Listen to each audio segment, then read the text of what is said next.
रामकृष्ण हरी मंडळी. आता ना तब्येत ठीक झाली आहे माझीही आणि मुलांचीही. त्यात तर काय, मग रोजच्यासारखा दिवस मात्र सुरू झाला आहे आता. अनु दीदीला स्कूलला वगैरे घालवलं आज, कारण ना मॅडम थोड्याशा ठीक झाल्यात आता. मग शिवबाला नंतर पेज वगैरे बनवली.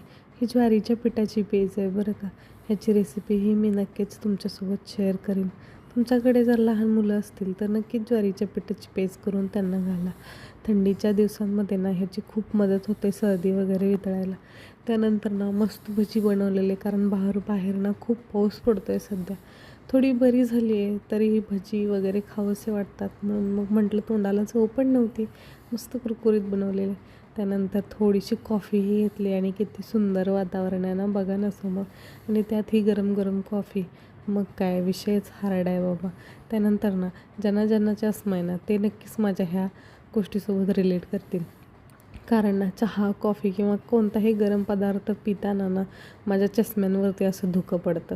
तर ज्यांना कोणाला चष्मा आहे त्यांनाही असंच होतं का, हे मला कमेंटमध्ये नक्की सांगा. आणि रात्रीच्या वेळेला मात्र माझी पिल्लं किती छान आणि क्यूट खेळत बसलीत बघा ना. चला तर मग भेटू नेक्स्ट व्हिडिओमध्ये.